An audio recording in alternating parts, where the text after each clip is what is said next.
Buenas, mi nombre es Angie Mancilla, de grado 10C del Colegio Retos. Mi proyecto de Ciencias Naturales es brindar información sobre el COVID-19, enfermedad que ha causado pandemia y que es de sumo interés para todos los seres humanos. Y para lo anterior, realizo una entrevista al jefe de la urgencia de la Clínica General del Norte, doctor José Enrique Charris Acosta. Bueno, ¿por qué se llama coronavirus? Bueno, coronavirus nace de la forma del virus. Realmente coronavirus existen muchas especies, muchos serotipos de virus. Existen muchos famosos como el SARS-2, por ejemplo, que surgió por allá en el 2008. El coronavirus del Medio Oriente, que también pudo causar un brote epidemiológico en una parte de China. También históricamente sucedió, pero se controló. Y ahora surgió un nuevo serotipo de los virus coronavirus, que es el COVID-2. ¿De acuerdo? Existe un COVID-1 primero, que fue en el 2008 que se produjo, y ahora existe el COVID-2. Esos virus tienen la forma de corona. Si uno lo mira en microscopía electrónica, que es la forma como se pueden visualizar los virus con microscopio electrónico, la forma de ellos es una estructura redondeada con unas coronas en la superficie y por eso se llaman coronavirus. Repito, son un conjunto de virus, pero el último coronavirus que surgió es el COVID-2. Listo. ¿Qué diferencia hay entre virus y bacteria? Bueno, la diferencia realmente es el tipo de germen. El virus es la mínima expresión de vida. Los virus corresponden a un fragmentico de DNA o de RNA, que sabemos que es la estructura o la información genética, el DNA que está en el núcleo de la célula. Entonces, un fragmento de DNA o un fragmento de RNA se constituyen en sustancias infectantes de las células vivas. No tienen más nada. En el caso del coronavirus se trata de un virus RNA, que ustedes tienen claro a qué nos estamos refiriendo cuando hablamos de RNA y de DNA. ¿De acuerdo? Entonces un fragmentico del DNA o RNA que se encuentra en el núcleo de la célula. Mientras que la bacteria es una célula completa que tiene núcleo, tiene organelos, tiene citoplasma, tiene membrana celular, tiene una cápsula externa que envuelve la membrana celular. Esas son las bacterias. Entonces, bajo el punto de vista de desarrollo del proceso de vida, la bacteria es un ser mucho más perfecto y mucho más desarrollado que el virus, que es solamente un fragmentico del núcleo de una célula. ¿Por qué es importante tomar medidas de aislamiento preventivo? Bueno, aislamiento preventivo respecto a la pandemia que nos está atacando, ¿verdad? Entonces, el tema es que este virus, por ser nuevo, tiene una alta posibilidad de contagio. O sea, todas las personas somos susceptibles a contraer el virus. Sin embargo, no todas vamos a hacer síntomas. Pero no podemos prever qué parte de la población va a tener una enfermedad agresiva y cuáles se van a complicar, cuáles van a llegar a cuidados intensivos y cuáles pueden fallecer. El problema es que como todos somos susceptibles y el virus tiene una alta posibilidad de contagio, entonces puede suceder, si no se toman las medidas de aislamiento, que el virus se expanda de manera rápida en la población y en un lapso de tiempo relativamente corto la población enferme, toda la población enferme. Y al enfermar toda la población o un porcentaje importante de la población, los sistemas de salud no tienen la suficiente capacidad para poder atender toda esa población que se enferma en un lapso de tiempo corto. Entonces comienzan a faltar las camas hospitalarias, comienzan a faltar los medicamentos, comienzan a faltar el recurso humano asistencial y comienzan a faltar las unidades de cuidados intensivos. Entonces, es importante que las personas se aíslen para evitar que el virus se disemine rápidamente en toda la población. Y que si se da de manera gradual en un número pequeño y gradual de personas para en casos de requerirse atención se tenga la capacidad, el sistema de salud tenga la capacidad de poder atender a las personas de manera gradual en la medida en que se va dando gradualmente en el tiempo. ¿De dónde vino ese virus? Creo que todo el mundo tiene esa duda. Bueno, todas las investigaciones apuntan que es un virus que pudo mutar, que existía de los animales en China y que en unas zonas, en un pueblo donde acostumbran a consumir animales silvestres, ¿verdad? Y que ese virus existe en algunos mamíferos inferiores, en algunos roedores, existe también en el murciélago, normalmente existe en esos seres vivos. Y como en esa zona de China acostumbran a consumir ese tipo de alimentos, los hombres conviven con esos animales enjaulados y es posible que el virus haya mutado, o sea, cambiado su estructura química haya cambiado y haya adquirido la capacidad de contaminar a un ser humano. Y cuando se contamina uno, inmediatamente ese uno contamina a 3 y 3 contaminan a 6 y 6 contaminan a 9, etc. Y de manera exponencial se comienza a diseminar el virus. Entonces parece que todo viene de allá de China. En un caso hipotético en que toda la población violara las medidas de aislamiento, ¿qué pasaría en nuestro departamento? Es lo que en realidad nos está sucediendo en este momento. En todos los países del mundo y direccionado por la Organización Mundial de la Salud, que es el máximo ente que regula los procesos asistenciales y la salud en el mundo, ellos consideraron que era muy importante el aislamiento, las medidas de aislamiento.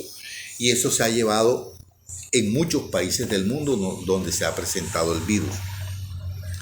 Cuando no se cumplen de manera adecuada con las medidas de aislamiento, entonces sucede lo que inicialmente queríamos decir, que es que el virus se propaga rápidamente en la comunidad, se propaga rápidamente en la población y en un lapso poco de tiempo muchas personas se van a encontrar contaminadas. Y como son muchas las personas contaminadas, también es un grupo poblacional, un grupo de la población importante que va a tener la necesidad de acudir a los centros asistenciales y entonces las camas hospitalarias y el recurso humano asistencial, igual que los insumos, no van a ser suficientes para brindar la atención a esa cantidad de personas enfermas.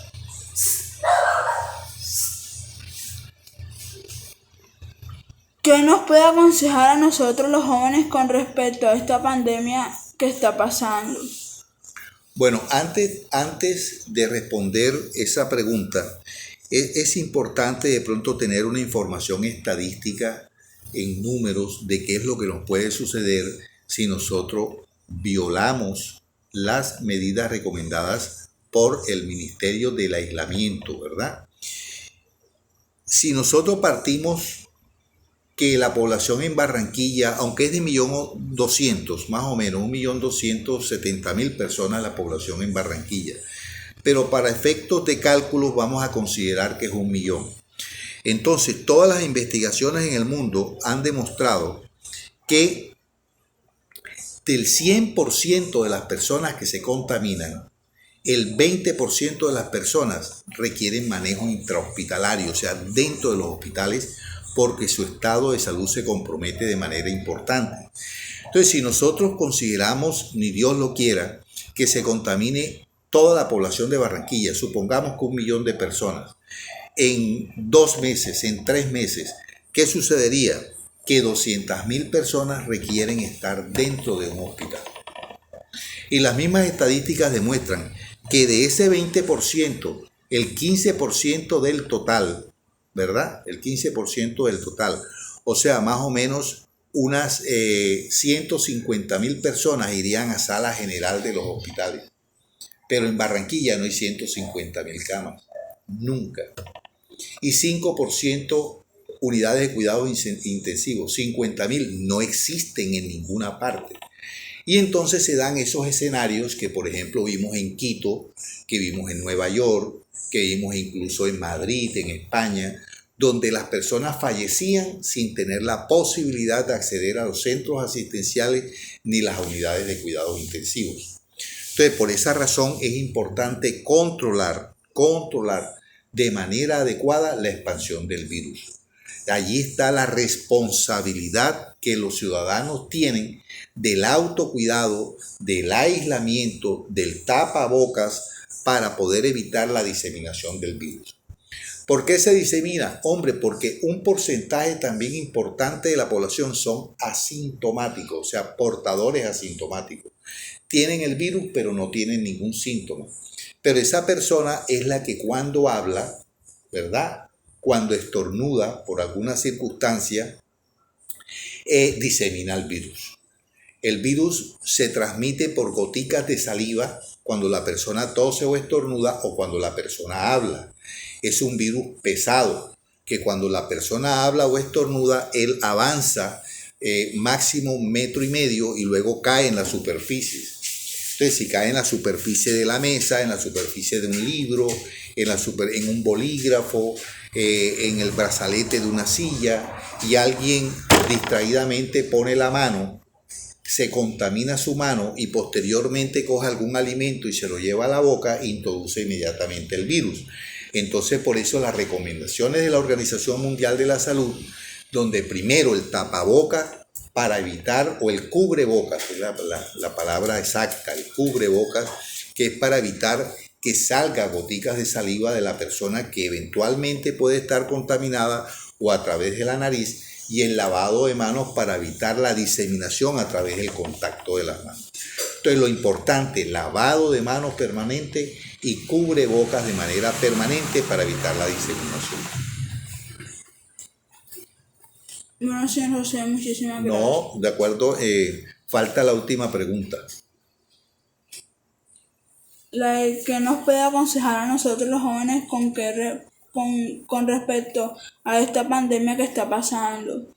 Bueno, en el mundo se ha visto que los más susceptibles son las personas mayores y con otro tipo de enfermedades. Por ejemplo, los hipertensos, los pacientes diabéticos, los pacientes con daño de la función de los riñones, los pacientes con cánceres, los pacientes con SIDA, etcétera. Son las poblaciones que tienen patologías o enfermedades de base y son personas más susceptibles.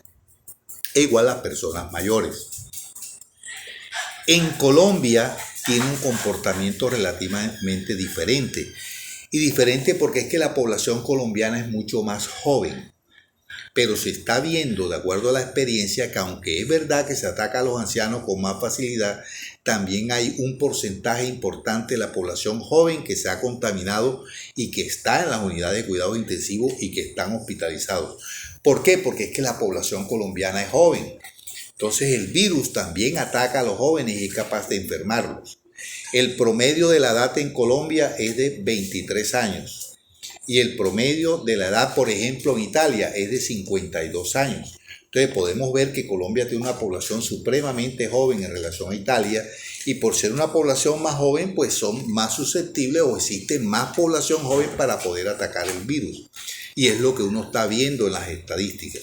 Sin embargo, la tendencia general es que el joven sea más resistente a la enfermedad y que aquellos pacientes asintomáticos realmente correspondan a esa población joven. Pero esas poblaciones jóvenes asintomáticas son las que están diseminando el virus en toda la comunidad. Entonces, por eso los jóvenes deben tomar todas las medidas preventivas, porque son los que le llevan el virus al abuelo, al tío mayor, a la tía mayor, al hermano mayor que tiene alguna enfermedad de base. Y cuando ese virus, que a ese joven no le está haciendo daño, como se lo lleve a la persona que más quiere en su casa, se contamina esa persona y esa persona se puede complicar y puede fallecer. Listo, muchísimas gracias, señor José.